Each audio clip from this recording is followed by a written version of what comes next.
नमस्कार मंडळी, मंगळवार मार्केटिंग मध्ये तुम्हा सगळ्यांचं स्वागत. आज आरोग्य सिरीज मध्ये आपल्याबरोबर डॉक्टर भार्गवी आलेले आहेत. तर डॉक्टर भार्गवी, वेलकम टू मंगळवार मार्केटिंग. Thank you so much. आपण थेट सुरुवात करू की दाताचं स्ट्रक्चर नेमकं कसं असतं. तर आता तुम्ही एक जे मॉडेल आणलंय ते बघत होतो. एक्झॅक्टली दात बनतो कसा किंवा त्याची रचना कशी असते? खरं हा खूप महत्वाचा प्रश्न आहे, कारण जर का आपण दाताचं स्ट्रक्चर जाणून घेतलं तर त्याच्यामध्ये होणारे प्रॉब्लेम्स आणि ते कसे प्रिव्हेंट करू शकू हे सांगणं जास्त सोपं पडतं. सो दाताचं स्ट्रक्चर बघताना दात मेजरली 3 लेअरमध्ये बनलेला असतो. एक बाहेरचा लेअर जो असतो त्याला आपण इनॅमल म्हणतो. त्याच्या आतमधला लेअर असतो जो येलो मध्ये दिसतोय त्याला आपण डेंटिन असं म्हणतो. आणि त्याच्या आतमध्ये दाताची नस असते, जिथनं दाताला ब्लड सप्लाय दिला जातो, जिथून दाताला नर्व सप्लाय दिला जातो, सेन्सेशन्स दिले जातात. सो जेव्हा कीड किंवा जेव्हा दाताचं वरचं कवच बळकट असतं आणि त्याला कुठल्याही पद्धतीचा नॉच किंवा कॅव्हिटी लागत नाही, तोपर्यंत आपला दात इंटॅक्ट आहे असं आपण म्हणू शकतो. त्याला सेन्सिटिव्हिटी येत नाही, त्याला पेन येत नाही, त्याला कुठलाही प्रॉब्लेम, इन्फेक्शन होत नाही, रूट कनाल लागत नाही. हे शब्द मी यासाठी वापरते कारण हे खूप कॉमनली प्रॅक्टिसमध्ये ऐकले जाणारे शब्द आहेत. सो हे वरचं जो लेअर आहे इनॅमल, ह्याला जर का कुठल्या पद्धतीचा ऍसिड अटॅक झाला ह्याच्यावरती, तर ह्याला छोटीशी एक खड्डा किंवा कॅव्हिटी पडू शकते. आणि मग ती वाढत वाढत वाढत जाऊन खालच्या दुसऱ्या लेअरला आणि मग त्याच्यातनं तिसऱ्या लेअरला अशी ती पोचू शकते. आपण ह्या डायग्राम मध्ये ते बघू शकतो की पहिल्यांदा कॅव्हिटी लागते ती इनॅमलला लागते. दुसऱ्यांदा समजा ह्याच स्टेजला आपण ती कॅव्हिटी थांबवू शकलो with the help of a filling, तर ती खालच्या लेअरपर्यंत पोचणार नाही.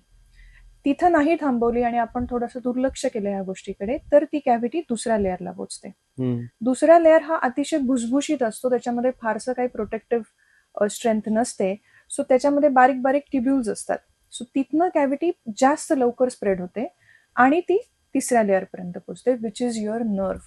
सो जर का ती तिसऱ्या लेअरपर्यंत पोचली किंवा दुसऱ्याच्या खालपर्यंत आली तर दात ठणकायला लागतो. ज्या वेळेला पेशंटला जाणवतं की आता मला काहीतरी डेंटल ट्रबल आहे आणि मग आपण डेंटिस्टकडे जातो. सो माझं कायम एक सजेशन असतं की तुम्ही काही प्रॉब्लेम नसताना डेंटिस्टकडे या. पेन व्हायला लागली की आपण जेव्हा डेंटिस्टकडे जातो तेव्हा ऑलरेडी प्रॉब्लेम हा थोडासा जास्त झालेला असतो, तेव्हा ट्रीटमेंट जास्त लागू शकते, दाताचा डॅमेज जास्त झालेला असतो. सो जेव्हा तुम्ही पिरियॉडिकली रिकॉलला डेंटिस्टकडे येता त्यावेळेला आपण छोट्यातल्या छोट्या स्टेजला तो हॉल्ट करू शकतो. आता ही जी प्रोसेस तुम्ही आता सांगितली ती त्याचा टाइम पिरियड किती असतो जनरली, म्हणजे जे कीड लागण्याची प्रोसेस? सो ऍक्च्युली हे प्रत्येकाच्या 4-5 फॅक्टर्स वरती ठरतं असं म्हणू आपण.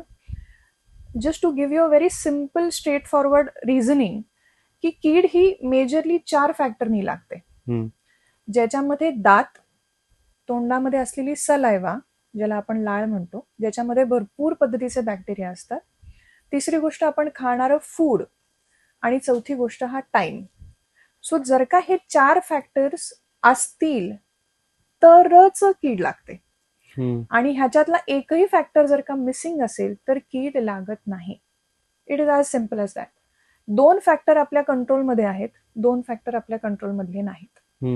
सलायवा जी लाळ आहे त्याच्यामध्ये असलेले बॅक्टेरिया हे आपल्या कंट्रोलमध्ये नाहीत, ते आहेतच प्रत्येकाच्या तोंडामध्ये. दुसरी गोष्ट दात, ह्याचा प्रत्येकाचा सरफेस वेडावाकडा आहे, काही दात सरळ आहेत, मागच्या दाताला खड्डे खूप डीप आहेत, हे आपल्या कंट्रोलमध्ये नाहीत. कंट्रोलमध्ये आहेत ह्या 2 गोष्टी, ज्या म्हणजे टाइम आणि फूड. सो जर का आपण फूड आणि टाइम ह्या आपल्या हातातल्या गोष्टी कंट्रोल करू शकलो तर हे 4 आपण जमू देत नाही आणि कीड लागत नाही. सो ह्याचं सिम्पल गोष्ट म्हणजे, समजा बरेचसे लोक पेशंट येऊन मला म्हणतात की माझा मुलगा तर चॉकलेट खातच नाही तरी पण कीड कशी काय लागली. चॉकलेटनीच कीड लागते ही एकतर मिसकन्सेप्शन आहे. चॉकलेटनी दातावरती अन्नकण जास्त काळ राहण्याची पॉसिबिलिटी वाढते, ज्याच्यामध्ये शुगर कंटेंट असतो, म्हणून कीड लागण्याची प्रोबॅबिलिटी वाढते. सो अन्नकण कुठलाही असो, चीज असो, साधा मैद्याचा पदार्थ असो, बेकरी आयटम असो, कुठल्याही कॅन्डीज असो, ह्या पण जर का दातावरती जास्त काळ राहिल्या तर त्यानेही कीड लागू शकते. सो नुसत्या दुधाने पण कीड लागू शकते. सो म्हणून मुलांना दूधही द्यायचं नाही का, असं तर नाही करू शकणार आहे. करेक्ट. सो त्यामुळे ह्या 4 गोष्टींकडे जर का आपण व्यवस्थित लक्ष देऊ शकलो तर we can absolutely prevent the decay आणि केरीज फ्री आपण राहू शकतो, कीड फ्री आपण राहू शकतो. आणि ही कन्सेप्ट आहे ना, ही फार डिफिकल्ट नाहीये. टाइमचा जो भाग आहे त्या 4 गोष्टींमधला, तर त्याच्यावरती थोडं एलॅबोरेट करणं. टाइम ही अशी गोष्ट आहे की जी तुम्ही 2 मिनिटात, 3 मिनिटात, 4 मिनिटात होणार नाहीये. ओके. सो जर का तुमचा अन्नकण, एक आपण त्याचा सिक्वेन्स जाणून घेऊयात. समजा आपण एखादा अन्नकण खाल्ला, कुठलाही, समजा भात खाल्ला, तो खडबडीत दाताच्या सरफेसवरती चिकटून राहिला तर लाळेमधले बॅक्टेरियाज त्याच्यावरती फीड होऊन एका पद्धतीचं ऍसिड बनवणार आहेत. ते त्या ऍसिड दाताच्या कॉन्टॅक्टमध्ये जास्त काय राहिलं तर तिथे कॅव्हिटेशन होणार आहे आणि मग ती कॅव्हिटी प्रोग्रेस होणार आहे. सो ह्याच्यासाठी रात्रभराचा टाइम हा जास्त प्रॉब्लेमॅटिक असतो. समजा अन्नकण खाल्लं आणि रात्रभर तुम्ही क्लीन नाही केलं तर कीड लागण्याची पॉसिबिलिटी थोडी जास्त असते. कारण रात्री सलायवरी सिक्रेशन्स कमी होतात, लाळेचं सिक्रेशन रात्री कमी झालेलं असतं. सो त्याची जी नॅचरल वॉशिंग कॅपॅसिटी आहे ती कमी होऊन जाते आणि त्यामुळे अन्नकण चिकटून कीड लागण्याचं प्रमाण हे जास्त राहतं. सो साधं जर का आपण खाणं झाल्यानंतर एक राईटली रिन्स करून टाकलं किंवा ब्रश फिरवला आणि अन्नकण ठरू दिले नाहीत तर we R good. Interesting.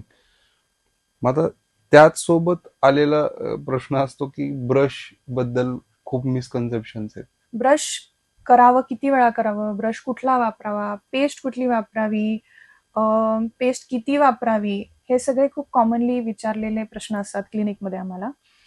So माझं असं सिम्पल सांगणं असतं लोकांना की ब्रश कुठलाही वापरा. कुठल्याही कंपनीबद्दल आपल्याला इथे काही बोलायचं नाहीये, गरजही नाही. पण तुम्ही ब्रशिंग कसं करता आहे आणि शेवटपर्यंत दाताला ब्रश होतंय का हे जास्त महत्वाचं आहे. सो कुठला ब्रश किंवा किती वेळा ब्रश पेक्षा ब्रशिंग टेक्निक कुठलं आहे आणि आपण ते कसं फॉलो करतोय इज मोर इम्पॉर्टंट. सो जर का मला तुम्हाला दाखवायचं झालं तर हा ब्रश पुढच्या दातांसाठी दाताची ब्रशिंगची मुवमेंट एकतर जी आपण अशी करतो ज्याला हॉरिझॉन्टल स्क्रब ब्रशिंग म्हणतात, ती पहिली चुकीची गोष्ट आहे. सो हे असं कधीही करू नये. दात घासणे हा मिसनॉमर आहे. दात घासू नये, काही गरजच नाहीये. दात क्लीन करावे, स्वच्छ करावे. सो त्याच्यासाठी दाताच्या, जसं मी मगाशी म्हणलं, रेषा ज्या आहेत त्या व्हर्टिकल बनलेल्या आहेत. त्याला जर का तुम्ही त्या रेषेमध्येच घासलं तर त्याला डॅमेज कमीत कमी होतो. सो त्यामुळे दात व्हर्टिकली घासावेत किंवा सर्क्युलर घासावेत. त्यामुळे दातांवरती जे नॅचरली ब्रशिंगमुळे पडणारे खड्डे आहेत ते नाही पडणार आणि जे तुम्ही स्वतः डॅमेज करताय दाताला ते नाही होणार. So the brushing technique needs to be circular or vertical. दाताचा मागचा पार्ट पण घासला गेला पाहिजे. जे खडबडीत दात आहेत, मागचे जे दाढा आहेत, त्याच्यावरचा पार्ट घासला गेला पाहिजे. पुढच्या दाताच्या, खालच्या दाताचा मागचा पार्ट हा आपण बऱ्याचशा वेळेला मिस आउट करतो. तिथं जीभ असते आपली. सो तो पार्ट घासला जाणं हे खूप इम्पॉर्टंट आहे. कारण पहिल्यांदा जे कीटण जमतं दातावरती, जेणे हिरड्या खराब होतात, ते सगळं ह्या एरियामध्ये आणि ह्या एरियामध्ये जमतं. वरच्या दातांच्या बाहेरच्या बाजूला आणि खालच्या दाताच्या आतल्या बाजूला इथे सगळ्यात जास्त कीटण जमतं. कारण लाळेचा पहिला थ्रो हा तिथे असतो, ग्रंथीचं ओपनिंग. सो त्यामुळे तिथे मॅक्सिमम कॅल्शियम डिपॉझिट होतं आणि तिथल्या हिरड्या लवकर खराब व्हायला लागतात. सो हा एरिया हे ब्रशिंग व्हायलाच पाहिजे. दुसरी महत्वाची गोष्ट म्हणजे पेस्ट किती वापरावी. पेस्ट कुठली वापरावी, फ्लोराईड वापरावं का नाही वापरावं. छोट्या मुलांना, साधारणपणे 3 वर्षाच्या खालच्या मुलांना फ्लोराईड टूथपेस्ट देऊ नये, कारण ते कधी कधी तुंकत नाही, कधी कधी ते गिळू शकतात. सो फ्लोरोसिस होण्याची, जास्त फ्लोराईड पोटामध्ये जाण्याची शक्यता असते. सो नॉन फ्लोरिडेटेड टूथपेस्ट लहान मुलांना वापरावी. जेव्हा ती मुलं व्यवस्थित चूळ भरायला लागतात तेव्हा तुम्ही रेग्युलर अडल्ट टूथपेस्टला पण शिफ्ट करू शकता. पेस्टचा वापर हा दाण्या इतका करावा.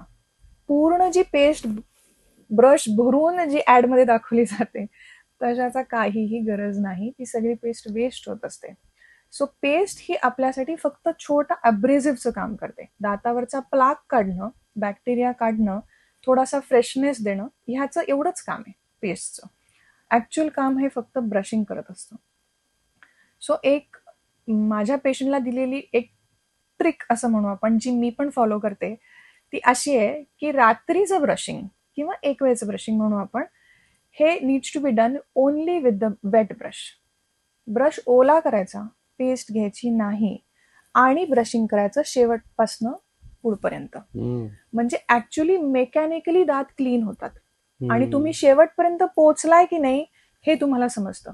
तुम्ही ब्रशवरती पेस्ट घेतली आणि करायला सुरुवात केलं की इतका तोंडात फेस होतो की तुम्हाला थुंकायची घाई होते आणि तुम्हाला असं वाटतं की तुम्ही क्लीन केलंय. So mechanically cleaning the teeth surfaces is very important than using a paste. तर हॉरिझॉन्टल ब्रशिंग जे तू म्हणलीस, तर त्याच्यामध्ये असा काही मिसकन्सेप्शन किंवा असं एक धारणा आहे का लोकांची की असं दात घासल्यामुळे किंवा खूप वेळ घासल्यामुळे दात पांढरे होतात, स्वच्छ होतात? तू म्हणतोस तो मुद्दा एकदम खरा आहे. कारण बरेचसे लोक म्हणतात माझे दात पिवळे आहेत, मला पांढरे करून घ्यायचे. लोकांचं मेजर काम हे माझे पांढरे दात असावे असे ह्याच्यावरती असतं. खरं म्हणलं तर गॉड गिव्हन आपल्याला दात पांढरे नाहीच आहेत. आपले दात या 3 लेयर्सनी बनलेले आहेत. पांढरा लेअर हा ट्रान्सपरंट आहे, आतमधला येलोइश लेअर हा दिसतो त्यातनं, सी थ्रू. सो त्याच्यातनं दिसणारा दाताचा पोर्शन हा 3 रंगामध्येच बनलेला आहे. ज्यांचा स्किन कलर स्टॅटिस्टिकली ज्यांचा स्किन कलर डार्क आहे त्यांचे दात हे पांढरे असतात, वाईस वर्सा. सो ते दिलेलं आहे नेचरने आपल्याला. सो त्याच्यामध्ये खूप जास्त ऑल्टरेशन्स करायला जाऊ नयेत असं माझं स्वतःचं मत आहे. पण जेव्हा दातावरती काही पुटं चढलेली आहेत म्हणा किंवा स्टेन्स आहेत म्हणा, खूप जास्त ब्लॅक कॉफी प्यायली जाते, खूप जास्त एरिएटेड गोष्टी प्यायल्या जातात, तर त्याच्याने जे एक्स्ट्रिन्सिक स्टेनिंग होतं, दातावरती बसलेल्या गोष्टी, या आपल्याला क्लिनिंगनी किंवा ब्लिचिंगनी नक्कीच कमी करता येतात आणि त्यांनी इफेक्ट खूप चांगला मिळतो. तुमचा कॉन्फिडन्स वाढतो, येलोनेस कमी होतो. पण जे इंट्रिन्सिक स्टेनिंग आहेत, जे दात बनताना बनलेले स्टेन्स आहेत, ज्याच्यामध्ये काही पद्धतीची लागले असेल दाताला तुम्हाला, तर दात काळसर पडतो, निळा पडतो, त्या गोष्टी असतील. दाताच्या किडेमुळे दाताचा रंग बदलू शकतो. जर का तुम्ही फ्लोराईड असलेलं पाणी पित असाल, गुजरात सारख्या ठिकाणी काही काही गोष्टींमध्ये ओव्हर फ्लोरिडेटेड आहे पाण्यामध्ये, सप्लायमध्ये, तर तुमचे दात इनबिल्ड बनतानाच पिवळे बनतात, which is the structural damage. त्याच्यामध्ये तुम्ही वर्ण काहीतरी करून, प्रक्रिया करून खूप जास्त बदल नाही अचीव्ह करू शकत. सो इन हाऊस ब्लिचिंग करावं का डॉक्टरांकडे जाऊन ब्लिचिंग करावं, ब्लिचिंग करावं का नाही करावं, हा पण खूप कॉमनली येणारा प्रश्न असतो. एका पद्धतीचं पेरॉक्साईड ह्याच्यामध्ये वापरलं जातं जेव्हा आपण दात ब्लीच करतो. सो जेव्हा दात सेन्सिटिव्ह असतात, जेव्हा दातामध्ये हिरडी ऑलरेडी खूप झिजलेली असते, जेव्हा दाताचं इनॅमल खूप जास्त थिनिंग झालेलं असतं ओव्हर ब्रशिंगमुळे, त्यावेळेला ब्लिचिंग शक्यतो टाळावं. त्याने सेन्सिटिव्हिटी वाढू शकते आणि तो प्रॉब्लेम जास्त डिफिकल्ट असतो टॅकल करायला. सो त्यामुळे ब्लिचिंग अवॉइड करावं. मॉडरेट स्टेन्स आहेत, तुमच्या क्लिनिंग नंतर तुम्हाला इफेक्ट हवा आहे, तुम्ही इन ऑफिस ब्लिचिंग करू शकता डॉक्टरांकडे जाऊन, कारण त्यांनी हिरडीला त्याची इजा होत नाही. एक्झॅक्टली दातावरती काम केलं जातं, व्यवस्थित कॉन्सन्ट्रेशनचं ऍसिड वापरलं जातं आणि तो काळ साधारणपणे 3 ते 4 महिने तुम्हाला तशा पद्धतीचे रिझल्ट हे सस्टेनेबल राहतात. असं आहे.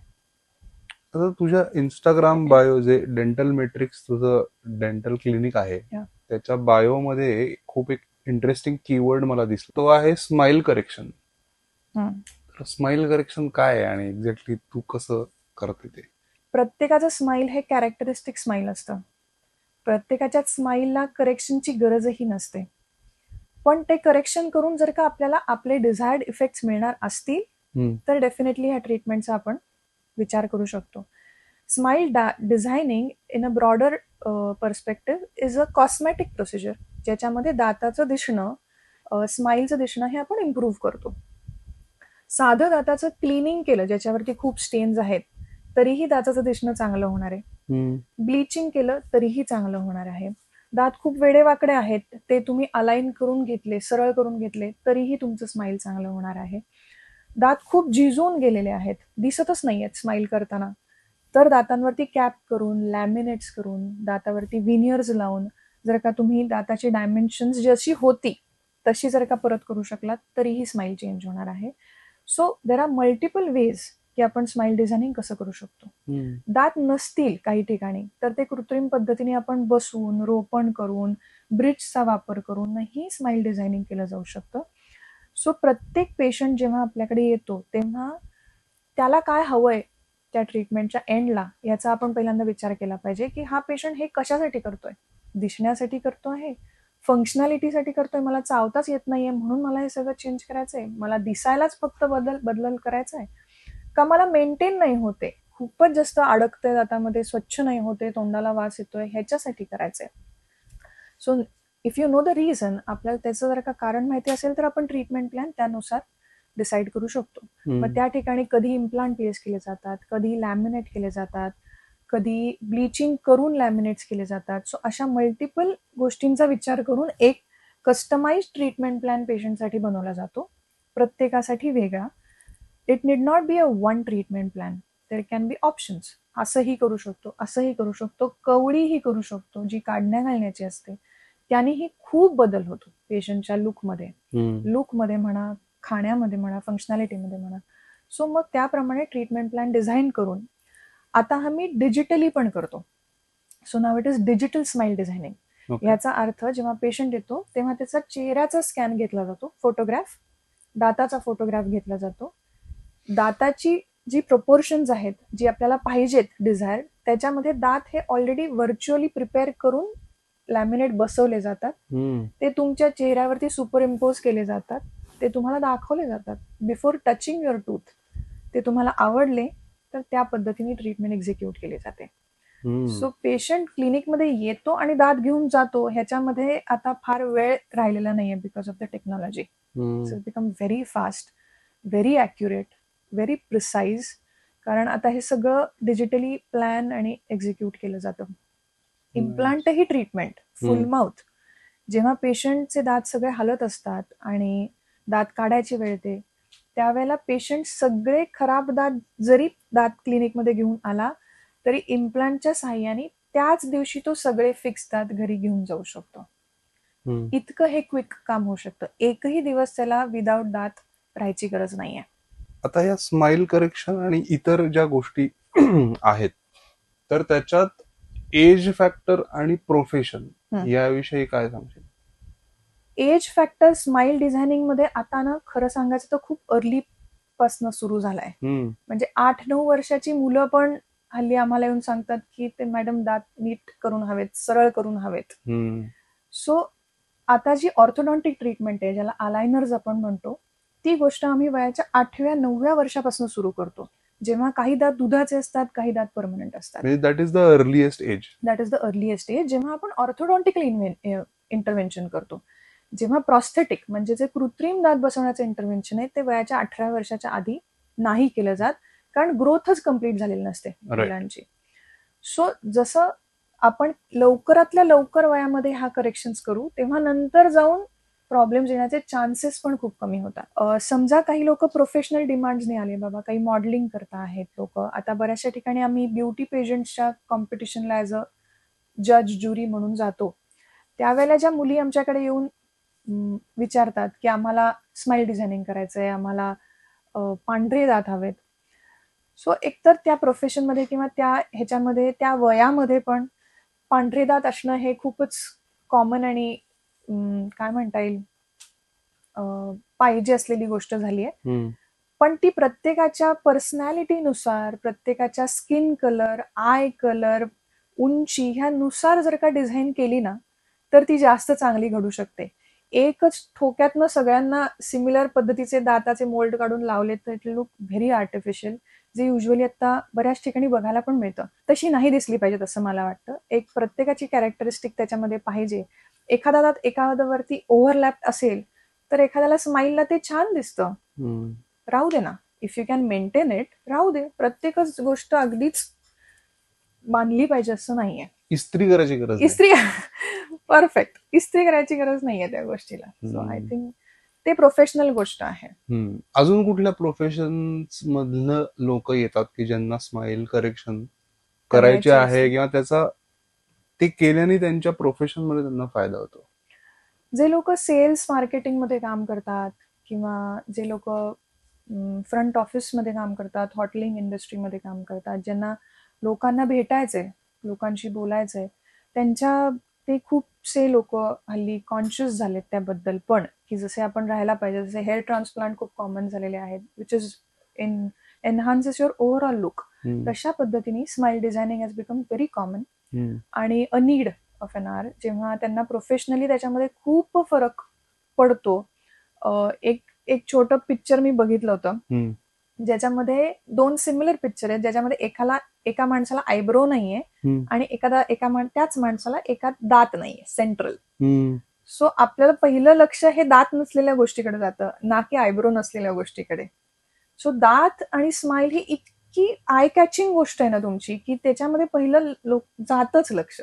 If you just beautify it in a good way, ते तुमच्या प्रोफेशनली ग्रोथसाठी खूप गरजेची गोष्ट आहे. आणि नुसतं दिसणं नाही, हायजिनिक राहणं पण, ठेवणं पण, मेंटेन करणं पण गरजेचं आहे. म्हणजे दात छान आहेत आणि बॅड ब्रेथ आहे is not. Coming to bad breath, तो कशामुळे होतो? कारण तोही मोठा विषय आहे. बॅड ब्रेथ हा मल्टीफॅक्टोरियल आहे. अगेन, एकाच गोष्टीमुळे ती होतं असं नाही.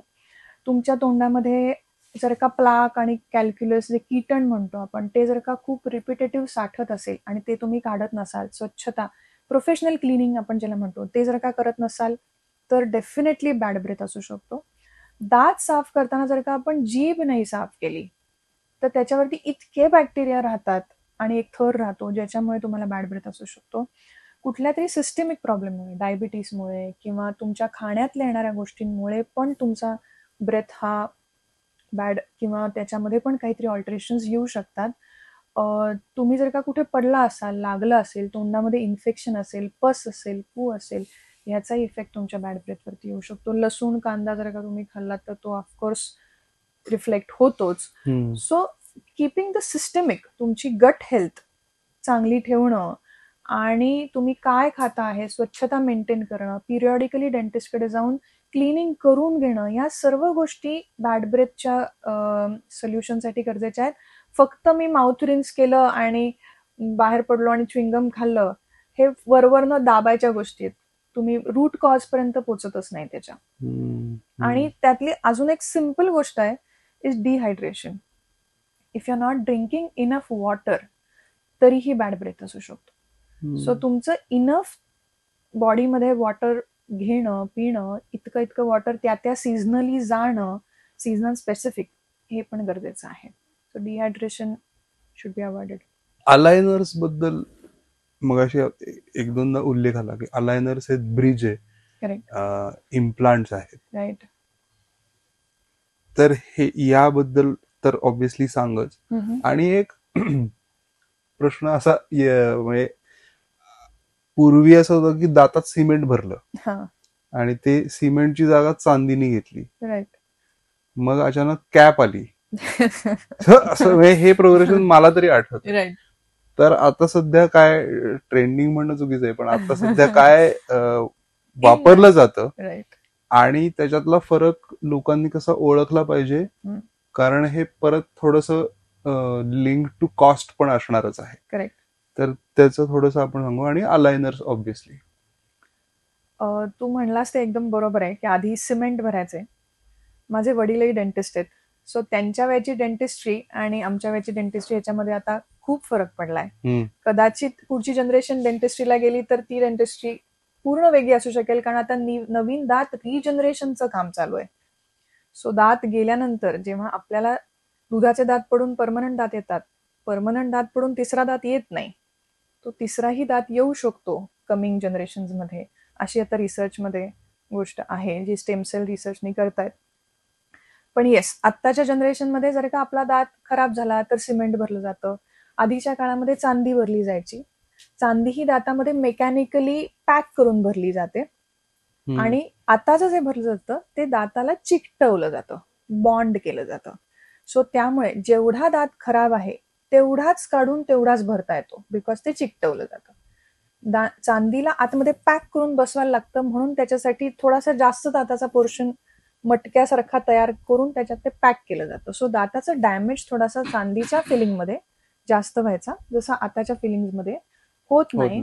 जे फिलिंग आता टूथ कलर्ड असतात, सो ते फिलिंग आहे का नाहीये हेही आपण कळू शकत नाही आपल्याला. So this is a refinement. दुसरी गोष्ट तू म्हणलास की इम्प्लांट किंवा अलायनर्स. अलायनर्स आणि ब्रेसेस ह्याच्यामध्ये पण कायम एक टसल चालली आहे सध्याच्या ह्याच्यामध्ये, कारण ब्रेसेस इतके वर्षोनवर्ष लोकांनी केलेले आहेत आणि आता त्याची जागा अलायनर्सनी घेतली आहे. अलायनर्स आणि ब्रेसेसमध्ये एक सिम्पल फरक असा आहे की ब्रेसेस ही फिक्स्ड दातांवरती चिकटवलेल्या गोष्टींची ट्रीटमेंट आहे आणि अलायनर्स हे रिमूव्हेबल आहे, काढण्या घालण्याचं आहे. गोष्टी सेमच घडणार आहेत. माझा दात ओव्हरलॅप्ड आहे आणि तो मला सरळ करून हवा आहे, तर तो मला ब्रेसेसच्या साह्याने पण ढकलून सरळ करता येईल, अलायनर्सच्या साह्याने पण ढकलून सरळ करता येईल. द ब्युटी ऑफ अलायनर्स इज जेव्हा तुम्ही ते काढता तर तुम्ही दात स्वच्छ जास्त चांगल्या पद्धतीने ठेवू शकता, जे ब्रेसेसमध्ये ठेवणं थोडंसं ट्रिकी असतं. इस्पेशली ह्या ज्या गोष्टी केल्या जातात त्या लहान मुलांमध्ये केल्या जातात, जे सगळ्या गोष्टी खाऊ इच्छित असतात, पिझ्झा, बर्गर, पाकरवड्या. तर त्याच्यामध्ये ब्रेसेसमध्ये तुटफूट होण्याचे चान्सेस थोडे जास्त असतात. अलायनर्समध्ये तुम्ही खाऊ शकता, पण येणारी पेन किंवा दात हल्ल्यानंतर होणारा डिस्कम्फर्ट हा दोन्ही ट्रीटमेंटमध्ये राहतोच. पहिले 2-3 दिवस जेव्हा आपण त्याला प्रेशर देतो तेव्हा तो राहतोच, पण स्वच्छता आणि मेंटेनन्स इज इझी फॉर अलायनर्स. पण compliance is very important. Patient compliance. जेव्हा मी कोणालाही, मग ते आजोबा असोत 80 वर्षाचे किंवा 10 वर्षाचं पोरगा असो, काढण्या घालण्याची ट्रीटमेंट दिली की माझ्या हातातली कंट्रोल संपला. ऍज अ डॉक्टर ते पोरगं घरी जाऊन किती वेळा घालतंय आणि ते आजोबा किती वेळा घालतायत ह्याच्यावरती माझा 0 कंट्रोल आहे. सो जर का तो स्वतः माणूस मोटिवेटेड असेल की येस मला हे करून घ्यायचंय आणि त्याच्यासाठी मी येणारी पेन, येणारा डिस्कम्फर्ट 2 दिवसासाठी सहन करणार आहे, किंवा दिलेली कवळी मला ऍडजस्ट करून घ्यायची बाबा, त्यामुळे त्याला जो काय डिस्कम्फर्ट असेल तो मी डॉक्टरांकडे जाऊन ऍडजस्ट करीन आणि मी वापरीन, तरच ती ट्रीटमेंट सक्सेसफुल होणार आहे. बरेचसे मुलं आमच्याकडे क्लिनिकमध्ये येतात आणि ते आई वडिलांनी धरून आणलेली असतात आणि त्यामुळे ह्याचे दात नीट करून द्या. ते पोरगं म्हणत असतं माझे चांगलेच आहेत की, मला कुठं काय झालंय. सो ते पोरगं आई वडिलांच्या अपरोक्ष ते अलायनर काढून ठेवणार आहे, कारण त्याला नको आहे ना. सो त्यामुळे जर का तुम्हाला हवंय तर हे पेशंट एज्युकेशन मध्ये आमचं खूप महत्वाचं काम असतं. जेव्हा आम्ही पेशंटशी बोलतो की बाबा तुला करायची ट्रीटमेंट, आई बाबांना नाही, तू करणार आहेस का, वापरणार आहेस का, शाळेतही घालायचंय, फंक्शन्सलाही घालायचंय, घालणार आहेस का, तुझे दात चांगले होणार आहेत, माझे नाही, त्यांचे नाही. सो आता हे अलायनर्स जे तू म्हणतेस की जे आपण काढू शकतो आणि नंतर परत घालू शकतो, तर हे मोस्टली ट्रान्सपरंट असतात का ते वेगळे दिसतात थोडेसे, काय आहे त्याच्यातलं? ते पूर्ण ट्रान्सपरंट असतात, दिसत नाही. हल्ली लहान मुलांच्या अशा काही काही डिमांड असतात की त्याच्यामध्ये काहीतरी स्टिकर्स लावा, तर ते स्टिकर्सही लावून दिले जातात. पण अगेन इट इज कंप्लायन्स. त्यांना हवंय ना, तुम्ही हे लावल्यानंतर वापरणार आहे ना, ठीक आहे आपण. पण अलायनर्स मध्ये तर तू मगाशी म्हणताना म्हणालीस की 80 वर्षाचे आजोबा आहेत, तर अलायनर्स हे कुठल्याही वयात लावता येऊ शकतात का, त्याचं सुद्धा काही गणित आहे? हे कुठल्याही वयात लावता येऊ शकतात. Adult ortho has become very common these days. ज्यांना लहानपणामध्ये काही कारणाने दात नीट करता नाही आले आणि मला तर छान हवेत, माझे दात पुढे आहेत पण छान हवेत, मी 50ला पण ऑर्थो करू शकते, 50ला पण अलायनर लावू शकते, ब्रेसेस लावू शकते आणि ते स्माइल डिझाईन करून घेऊ शकते. सो त्याच्यामध्ये लागला जाणारा फोर्स हा तुमच्या एज स्पेसिफिक, तुमच्या हाडाच्या कंडिशन स्पेसिफिक हा लावला जातो. कारण 8 वर्षाची हाडाची कंडिशन आणि तुमची हाडाची कंडिशन ही वेगळी आहे. जीज असू शकते, ऑस्टिओपोरोसिस असू शकतो. सो फोर्सेस वेगळे जातात, पण ऍब्सोल्युटली अडल्ट ऑर्थो ही खूप कॉमनली केली जाते. ओल्डेस्ट पेशंट किती ट्रीट केलास तू?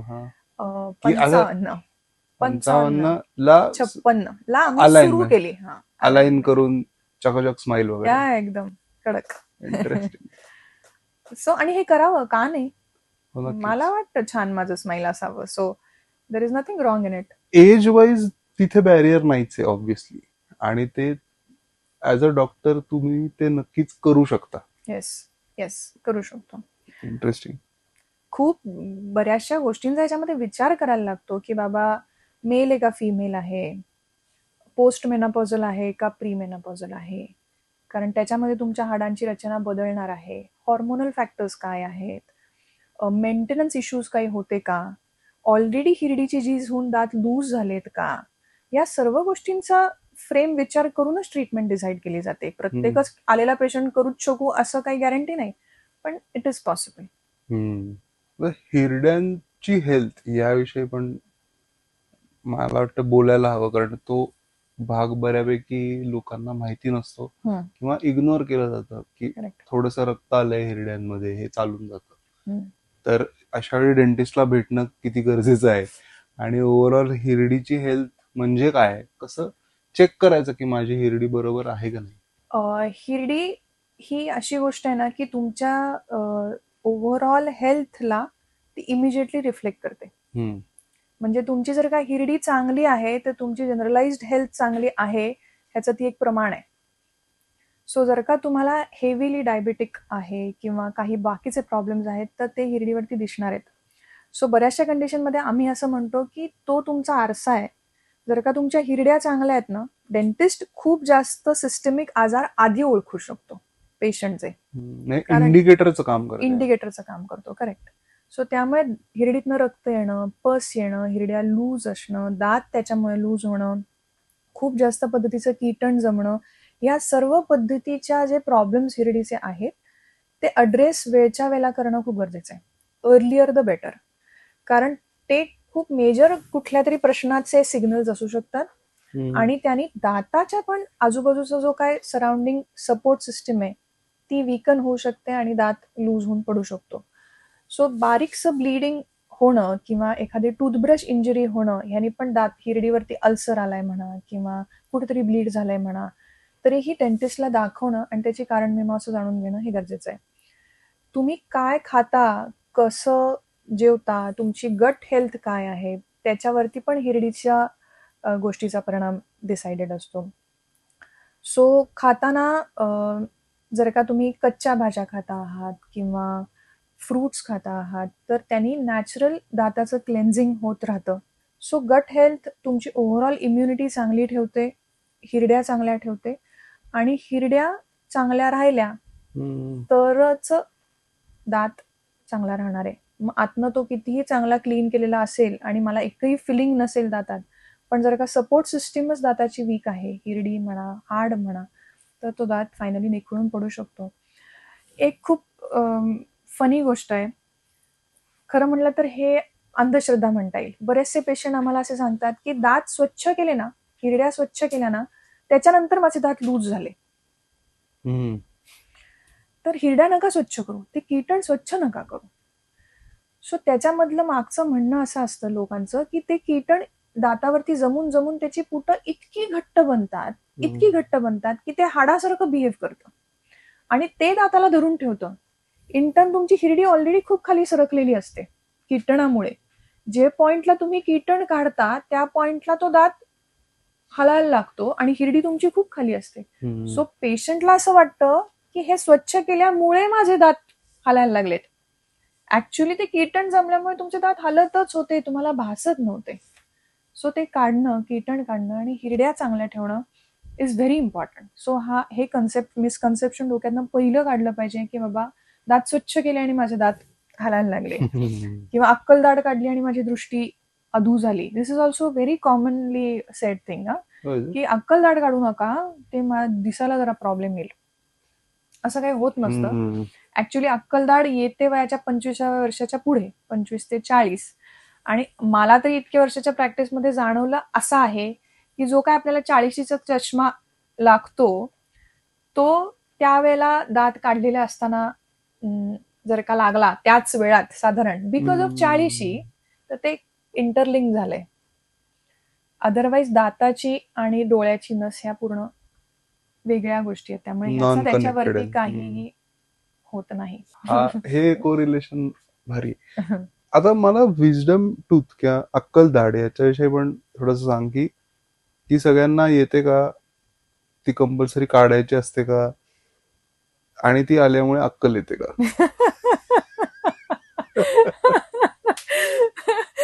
शेवटच्या प्रश्नाबद्दल न बोललेलं माझ्या काढल्यात कारण त्यामुळे मला होते आल्याच नाहीयेत. आल्याच नाहीयेत. सो अक्कलदाढ म्हणजे 3ऱ्या नंबरची दाढ, जी वयाच्या साधारणपणे 25 ऑनवर्ड्स येते. प्रत्येकाला ती असते. काहीकांच्या केसमध्ये पूर्ण तोंडात येते, काहीकांच्या केसमध्ये येत नाही, अडकून राहते आणि मग त्या केसमध्ये ती पुढच्या दातावरती ढकलते आणि पुढचा दात खराब करते आणि म्हणून ती काढायला लागते. आपली जनरेशन जी आहे सगळ्यांची, ती ह्या प्रॉब्लेम मधनं खूप कॉमनली जाणार आहे. कारण अक्कलदाढ हा आता हळूहळू लोप होत चाललेला ऑर्गन आहे, वेस्टिजियल ऑर्गन. कारण आपलं फूड इतकं रिफाईंड झालंय की आपल्या जबड्याची ग्रोथच रिस्ट्रिक्ट झाली आहे. सो त्यामुळे 3ऱ्या दाढेचं कामच नाही आहे, ऑनेस्टली स्पीकिंग. सो जर का आपण काही चावून खूप खातच नाही, ऊस तोडून खातच नाही, डायरेक्ट कणीस खातच नाही, तर प्रीमोलर्सनी, उपदाढांनी आणि दाढांनी पण आपलं काम होतंय की. सो 2री आणि 3री दाढ हवी कशाला? म्हणून जबडा रिस्ट्रिक्ट होतोय आणि अक्कलदाढा अडकतायत. सो 20 इयर्स आधीची गोष्ट आणि कदाचित 100 वर्षानंतरची गोष्ट ही ह्या स्पॅनमधनं जाईल. कदाचित त्याच्यानंतर अक्कलदाढा येणंच बंद होईल. काहीकांच्या केसमध्ये जसं तू म्हणलास तुला आल्याच नाहीयेत. सो वरच्या दाढा आल्या नाहीयेत, खालच्या दाढा आल्यात, एकच आलीये, इकडची नाही आलीये. सो ती तिरकी आली, वाकडी आली, गालामध्ये शिरणारी आली वरची, तर ती काढायला लागते. त्यांनी उघड बंद करायला पण त्रास होतो, ती लवकर किडू शकते, तिथपर्यंत ब्रशिंग पोचत नाही, त्यामुळे त्याचं किडणं जास्त कॉमनली होतं. पुढच्या दातांवरती ती ढकलते, म्हणून पुढचा दात खराब होतो, म्हणून ती काढायला लागते. सो भरपूर रिझन्स आहेत की ज्याच्यासाठी ती काढणं गरजेचं असतं. आणि इव्हेंच्युअली ती येणार नाही असं म्हणतायत. रादर आपल्याला जॉ स्ट्रक्चर चेंज झालंय ह्याचा पण एक अभ्यास आहे. करेक्ट. की ज्याच्यामुळे अनेक गोष्टी बदलत गेल्यात. राईट. त्या फेशियल स्ट्रक्चर रिलेटेड असतील, डेंटल हेल्थ रिलेटेड असतील, किंवा काही लोकांना जॉ जिथे लिंक होतो, ऍक्च्युली जिथे जॉईन होतो, तिथे एक पेन जाणवतो. अराउंड 30s ला सुरुवात होते, और इवन 25 to 30 मध्ये. करेक्ट. तर फूड लिंक तर ह्या गोष्टी आहेच आहेत, पण ह्याचा ओव्हरऑल डेंटल हेल्थ वरती काय परिणाम झालाय, चेंजिंग ऑफ जॉ स्ट्रक्चर याचा?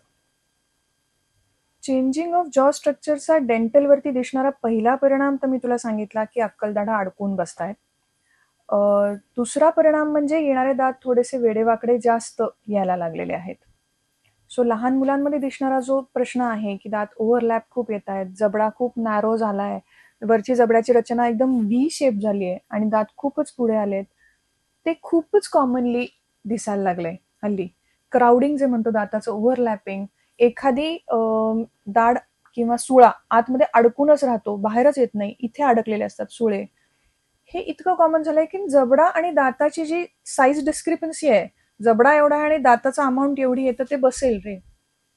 जबडा छोटा आहे आणि दाताची क्वांटिटी जास्त आहे, तर ते एकमेकांवरतीच ओव्हरलॅप होणार किंवा अडकून बसणार. ते अडकले की त्याच्या आजूबाजूला सिस्ट तयार होतो, त्याच्या बाजूला इन्फेक्शन होतं, मग ते काढायला लागतात. सो हे खूप कॉमनली दिसणारे प्रॉब्लेम्स आहेत. त्यामुळे जसं आपण बॉडी बिल्डिंग करतो त्याचं सिम्पल सायन्स, जर का तुम्ही वेट लिफ्टिंग केलं, बायसेप्स मारले, तर तुमचा मसल तुमच्या बोनला एक स्टिम्युलस देतो की बाबा तू बोन नीट राहा बाबा, कारण मला गरज आहे तुझी. तशा पद्धतीने इथेही मसल्स आहेत खाण्याचे.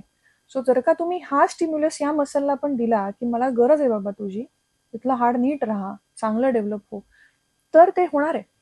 सो त्यामुळे लहान मुलांनी कच्च्या गोष्टी खाणं, सॅलेड्स खाणं, काकड्या खाणं, डायरेक्ट फ्रूट खाणं ज्युसेसपेक्षा, हे खूप महत्वाचं आहे. नॉट ओनली फॉर गट, फायबर जाणं आणि ह्या सगळ्या गोष्टी गरजेच्या आहेतच, पण जी डिसयूज ॲट्रोफी हा एक कॉमन शब्द आहे, न वापरली जाणारी गोष्ट निघून जाते, तर ती जर का वापरात ठेवली तर ती राहते. ही सेम लॉजिक तुम्ही इम्प्लांटसाठी वापरता, की ज्या वेळेला दात काढून टाकला जातो किंवा काढायला लागतो, तेव्हा तिथल्या हाडाचं कार्य संपून जातं. मी जर का हाड दात आहे समजा, याला 3 मुळं आहेत, हा एक वरचा मोलर आहे, तो इथपर्यंत हाडामध्ये घट्ट बसवलेला आहे. जर का हा दात खूप खराब झाला, किडला, लूज झाला आणि मला काढायला लागला, तर इथलं जे हाड आहे त्याचं काय काम आहे? काही कामच नाहीये. सो तिथलं हाड झिजायला लागतं. डिसयूज ॲट्रोफी. जर का हाड झिजून गेलं तर शेजारबाजूच्या 2 दातांना त्या ठिकाणी ड्रिफ्टिंग व्हायला सुरुवात होते, हालायला सुरुवात होते. वरचा दात त्या ठिकाणी खाली खाली सरकायला लागतो. म्हणून जितका लवकर तुम्ही दात काढल्यावरती दुसरा दात बसवताय ही मुवमेंट तुम्ही टाळू शकता आणि हाडाची झीज तुम्ही टाळू शकता. So simple like a plant, जर का तुम्ही झाड उपटून टाकलं तिथली माती निघून जाणार आहे, कारण मूळच नाही तिथे माती धरायला. तशा पद्धतीने जर का दाताचं मूळ काढून टाकलं आणि दुसरं मूळ विच इज अन इम्प्लांट हे जर का तुम्ही तिथे वेळच्या वेळेला बसवलं नाही तर नंतर बसवणं हे खूप डिफिकल्ट आहे आणि तो डॅमेज होऊन जाणार आहे. स्वतः जो नंतर टाइम पिरियड हा किती एक्सपेक्टेड आहे? 1 month. Within 1 month within 1 month करायला पाहिजे. आता तर आम्ही दात काढल्याच्या दिवशी इम्प्लांट बसवतो, सेम सिटिंग, तर ज्याला इमिजिएट इम्प्लांटेशन म्हणतात. सो ज्या वेळेला मला माहिती आहे की बाबा मला सोहमचा दात काढायचा आहे इथला, त्यावेळेला मला माहिती आहे सोहमच्या दाताची लांबी रुंदी उंची किती आहे, हाड किती आहे. दात तर काढला नाहीये त्यामुळे हाड जागेवरती आहे. सो त्यामुळे मी तुला बोलवणार, ॲनेस्थेशिया देणार, दात काढणार, त्याच वेळेला इम्प्लांटचं डायमेन्शन माहिती असल्या कारणाने त्याच्यात इम्प्लांट बसवणार आणि बंद करणार. सो परत ॲनेस्थेशिया देण्याची गरज नाही, परत ऑपरेट करण्याची गरज नाही. आणि दाताची मेमरी, हाडाची मेमरी मी विसरूच देत नाहीये की माझं काहीतरी काढलंय बाबा, मी झिजून जातो. माझं काढलंय पण दुसरं बसवलंय ज्याला मला धरून ठेवायचंय. सो त्यामुळे मी झिजत नाही आणि चांगल्यात चांगल्या पद्धतीचा डायमीटरचा इम्प्लांट, लांब रुंद इम्प्लांट आपल्याला तिथे अचीव्ह करता येतो, जो आपल्याला चांगलं लोड घेण्यासाठी गरजेचा असतो. So this is called as immediate implantation which is done very commonly now. So हे मॉडेल दिसतंय का, ज्याच्यामध्ये इथे दाताची नॅचरल मुळं आहेत आणि इथे जे बसवले 2 स्क्रू ते इम्प्लांट आहेत. सो जेव्हा दात इथला 2 काढायचे त्याच वेळेला समजा मी हे इम्प्लांट इथे बसवून ठेवले तर ते हाडामध्ये एकजीव होणार आहेत. सो त्याच्यासाठी जो गिव्हन टाइम आहे 2 महिने, 3 महिने, 1.5 महिना हा आपण दिला की त्याच्या साह्याने आपण फिक्स दात बसवू शकतो. सो 2 इम्प्लांट वरती इथे मी 3 दात बसवलेत मॉडेलवरती. इम्प्लांटची लोड बेरिंग कपॅसिटी ही नॅचरल दातापेक्षा खूप जास्त आहे. सो 2 नॅचरल दातांवरती मी 3 दात बसवू शकेन, पण 2 इम्प्लांटवरती कदाचित मी 4 दात पण बसवू शकेन, कदाचित मी 5 दात पण बसवू शकेन, कारण ते जास्त लोड घेऊ शकतात. दातासारखी कॉम्प्रेसिबिलिटी इम्प्लांटमध्ये नाही. It is firmly rooted in the bone, like खिळा बसवल्यासारखं आहे. जेवढा खिळा डीप जाईल, जेवढा खिळा ब्रॉड असेल त्याला मी जास्त लोड देऊ शकते. तशा पद्धतीने केवळ 5 इम्प्लांटचा खालच्या जबड्यामध्ये आधार घेऊन आपण 12 दात बसवू शकतो आणि वरच्या जबड्यामध्ये किमान 6 इम्प्लांटचा आधार घेऊन 12 ते 14 दात बसवू शकतो, जे दातांवरती पॉसिबल नाही दातांच्या आधाराने. सो जेव्हा आता एकही असा पेशंट आहे की बाबा माझी सगळी कवळी आहे, पूर्ण दात मला नाहीच आहेत, पण मला ती कवळी इतकी लूज बसते की ती सारखीच रुतते, लागते, त्यांनी काही खाताच येत नाही, मी मिक्सर मधनं काढूनच खातो, तर त्या केसमध्ये इम्प्लांटनी दात बसवणं, फिक्स दात करणं हे खूप इझी आहे आणि त्याचा खूप जास्त बेनिफिट आहे पेशंटला. कारण जेव्हा दात जातात तेव्हा साधारणपणे वय हे 65+ असतं, जेव्हा ऑलरेडी मेडिकल प्रॉब्लेम्स थोडे थोडे क्रॉपिंग झालेले असतात, जेव्हा ऍक्च्युली आपल्याला गट हेल्थची आणि खाण्यावरती फोकस करण्याची गरज जास्त असते की चावून खा बाबा, फायब्रस फूड खा बाबा, आणि त्याच वेळेला मी तुम्हाला कवळी देते जी लूज असते आणि तुम्ही सगळं मिक्सर मधनं काढून खाता. सो जर का आपण ही गोष्ट टाळू शकलो आणि मी तुम्हाला चांगले फिक्स दात देऊ शकले, ज्यांनी तुम्ही काकड्या टोमॅटो बसून, नट्स बसून सगळ्या गोष्टी जर का खाऊ शकला, सॅलेड्स खाऊ शकला, सूप्स तर ऑफकोर्स पिऊ शकालच तुम्ही, पण भाकरी खाऊ शकला विच इज व्हेरी इम्पॉर्टंट, तर ह्या बाकी सगळ्या मेडिकल गोष्टींना टॅकल करायला खूप सोपं जातं. सो तुमची overall health starts here.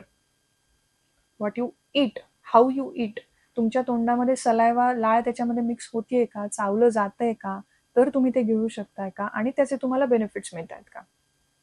So पूर्ण दातांच्या इम्प्लांटच्या साह्याने सर्व दात फिक्स करता येतात. आता आम्ही वयाच्या 55 वर्षी पण फुल दातांचे इम्प्लांट करतो, कारण खूप हिरड्यांचे प्रॉब्लेम्स कॉमनली दिसायला लागलेले आहेत हल्ली, तेव्हा दात लवकर काढायला लागतात.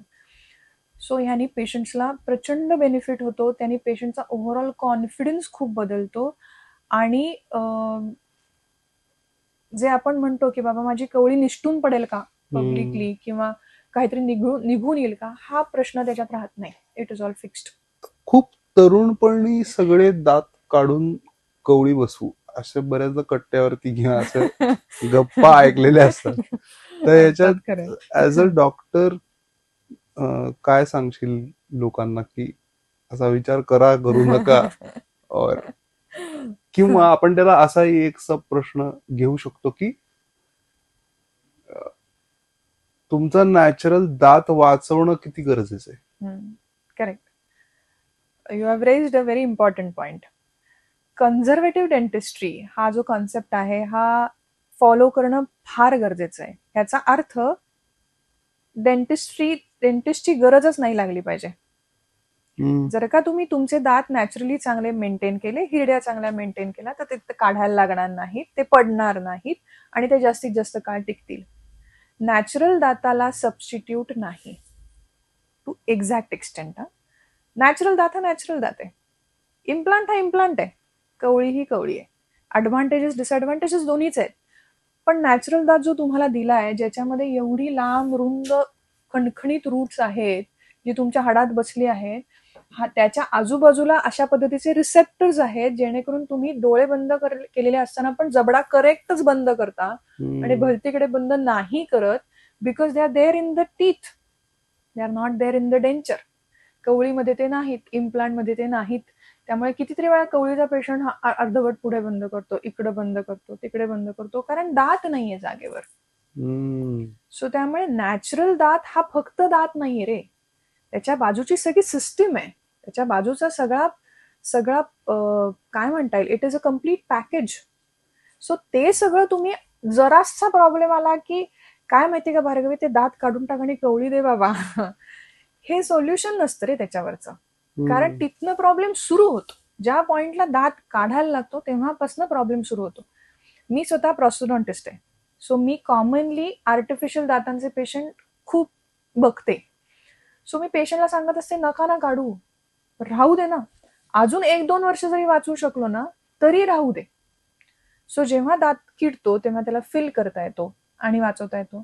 ते फिलिंग डीप गेलं तर अजून डीप, ज्याला इनडायरेक्ट पल्प कॅपिंग अशी ट्रीटमेंट म्हणतात, ती करून वाचवता येतं, ज्याच्यात दाताची नसही काढण्याची गरज नाहीये. रूट कनाल पण टाळावा अशा मताची मी आहे. रूट कनाल पण अनलेस इट इज मॅन्डेटरी तोपर्यंत दाताची नस काढू नये. तुमच्या पायाची हाताची नस काढून टाकाल का तुम्ही खराब झाले म्हणून? नाही काढणार ना, मग दाताची का काढता? खूपच अंडररेटेड ठेवलंय दात ह्या गोष्टीला एकेका. जर का नस काढून टाकली तर दाताचं लाईफ कमी होणार आहे. तर दाताला ब्लड सप्लायच नाहीये, हायड्रेशनच नाहीये. ऍज अ पेशंट मी जर डेंटिस्टकडे गेलो, कोणी XYZ डेंटिस्ट, आणि त्यांनी मला सांगितलं की रूट कॅनल करायला लागेल, काय वाचणार नाही दाढ, तर एक तर मला माहिती नसतं रूट कॅनल म्हणजे काय करतात. करेक्ट. ठीक आहे. दुसरं, या गोष्टीसाठी मी अजून 2 डेंटिस्टकडे जनरली जात नाही. ओके, बरोबर. ओपिनियनसाठी आय डोंट नो, कमी लोक जात असतील किंवा एक माहितीचा डेंटिस्ट व्हावा किंवा कोणीतरी रेफर केलंय. तर हे कसं पेशंटच्या दृष्टीने, जर का मला रूट कॅनल करायला सांगितलं तर त्याला मी अपोज करणं रूढ वाटू शकेल. पण मला माहिती तरी पाहिजे. ती माहिती कशी घेतली पाहिजे किंवा काय तू सांगशील आम्हाला? As a patient you have all the right to ask all the questions first, आणि it is my duty as a dentist to give you all the honest answers. So actually दाताची रूट कनाल केव्हा लागते हे जर का पेशंटला मी educate केलं तर पेशंटला समजू शकेल की त्यात काही रॉकेट सायन्स नाहीये. सो जसं मी मगाशी दाखवलं की दाताची जी कीड आहे ती जर का नसेच्या आतपर्यंत पोचली आहे आणि नस जी आहे ती इरिव्हर्सिबली डॅमेज झाली आहे, तर ती नस आपल्याला काढणं गरजेचं आहे, ज्याला रूटच्या कॅनाल्सची केलेली ट्रीटमेंट असं म्हणतात, which is root canal treatment. Okay, ज्याच्यामध्ये इथनच दाताला होल करून किडेमधनच या सगळ्या ज्या काय लाल नसा आहेत त्या एका सुईसारख्या इन्स्ट्रुमेंटनी काढून टाकल्या जातात. त्या ठिकाणी जी एम्प्टी स्पेस बनते तिथे एक inert material, non reactive material भरून टाकलं जातं आणि बाहेरनं दात दणदणीत तसंच राहतो. So with root canal treatment तुम्ही दाताला डिसइन्फेक्ट करता, इन्फेक्शन काढून घेता, नस गेल्यामुळे तो त्रास देत नाही, दुखत नाही आणि काढण्याची गरज पडत नाही, म्हणून रूट कनाल करावी. सो रूट कनाल केल्यानंतर दातावरती कॅप बसवायला लागते, असंही एक कॉमनली केलं जातं. ती का बसवायला लागते? तर एवढ्या सगळ्या नसेच्या काढून टाकण्यामध्ये जे ग्राइंडिंग केलं जातं आतनं, तो दात थोडासा वीक बनतो आतनं. सो अंडर लोड खाताना तो फ्रॅक्चर होण्याचे चान्सेस असतात, म्हणून त्याला रिएन्फोर्स करण्यासाठी दातावरती कॅप केली जाते, जी मेटलची, सिरॅमिकची, पूर्ण सिरॅमिकची, मेटल सिरॅमिकची, ज्याच्या आतमध्ये मेटल आहे आणि वरनं सिरॅमिक आहे, अशा कुठल्याही पद्धतीच्या मटेरियलची केली जाऊ शकते. It is to reinforce the tooth when it is root canal treated, और जर का त्याच्यामध्ये क्रॅक आहे, फ्रॅक्चर आहे, तर त्याचा शेप रिगेन करण्यासाठी कॅप केली जाते. पेशंटनी विचारण्याची गोष्ट अशी आहे की माझी रूट कनाल तर गरजेची असं तुम्ही म्हणताय, पण रूट कनाल झालीये हे मला कसं कळेल? तुम्ही तुमच्या तोंडामध्ये काय घडतंय हे पेशंटला कळत नसतं ना रे. सो कितीतरी पेशंट माझ्याकडे येतात आणि ते म्हणतात की मॅडम कॅप बसवून द्या, आणि आम्ही कॅप बसवायच्या आधी एक एक्सरे करतो आणि त्याच्यावरती तो म्हणतो हे माझी 2 महिन्यापूर्वी रूट कनाल झालीये, पण एक्सरेवरती रूट कनालच झालेली नसते. ओके. सो पेशंट म्हणतो अच्छा, मला तर सांगितलंय माझी रूट कनाल झाली. ती रूट कनाल तुमची एक्सरेवरती दिसते कशी हे तुम्हाला कळलं पाहिजे. ॲज अ कॉमन मॅन तुम्हाला कळलं पाहिजे की केली आहे रूट कनाल, मी पैसे दिलेत त्या डॉक्टरला, तर मला रूट कनालचा एक्सरे दाखवा, कारण मला वरनं नाही कळणार आहे की माझी ट्रीटमेंट झाली आहे का. वरनं सिमेंटच दिसणार आहे दातामध्ये, मी आतमध्ये काम केलंय ना. सो ते फक्त एक्सरेवरच दिसू शकतं. एक्सरेवरती पांढऱ्या पद्धतीचं फिलिंग इथे भरलेलं दिसतं, ते मुळाच्या टोकापर्यंत भरलं आहे ना हे कळणं आणि हे बघणं हे एका पेशंटचं काम आहे, आणि he has all the right to see this. So ते झाल्यानंतर त्याच्यावरती कॅप केली जाते आणि मग तो दात निर्जंतुक झाल्या कारणाने जास्त काळ सर्व्हिस देऊ शकतो आणि काढण्याचं काम लागत नाही. पण जसं मगाशी मी तुला म्हणलं, कन्झर्वेटिव्ह डेंटिस्ट्री, जरी कीड इथपर्यंत गेली पिवळ्या लेअरपर्यंत आणि नसेच्या खूप जवळ आहे असं जरी म्हणलं, तरी ही नस ओपन जरी असेल तरी त्याच्यावरती काही पद्धतीची मटेरियल घालून नस वाचवता येते, आणि ती मला प्रचंड प्रिय आहे. जितके दिवस आपण नस वाचवू तितके दिवस आपण एक एक ट्रीटमेंट अलीकडेच थांबतोय ना. कीड लागली फिलिंग करा, खाली आलो डीप फिलिंग करा, खाली आलो रूट कनाल करा, रूट कनाल फेल झाली दात काढा, इम्प्लांट करा, हा सिक्वेन्स चालू राहतो रे. सो तो कुठेतरी ब्रेक करणं गरजेचं आहे, तर तुमचा नॅचरल दात वाचेल. So practice conservative dentistry or demand for conservative dentistry from patient side is also equally important. मला माझा दात वाचवण्याची इच्छा पाहिजे ना, मीच येऊन सांगते रे मला काढून टाकायचं दात, मग पेशंट डेंटिस्ट्री किती कन्व्हिन्स करणार तुम्हाला. पण मी पेशंटला बाय म्हणते, नाही कळाय मला एवढंच जमतं, मी दात नाही काढू शकणार कारण तो काढण्याच्या स्टेजला नाही आहे, मी ते नाही करणार. सो कन्झर्वेटिव्ह वर्क कायम करावं, त्याच्यासाठी सिल्वर फिलिंग्सनी, पांढऱ्या दाताच्या फिलिंगनी जागा घेतली आहे. अगदीच दात काढायची वेळी तर इमिजिएट इम्प्लांटेशननी जागा घेतली आहे. अगदीच काहीच नाही तरी कवळी तरी करावी.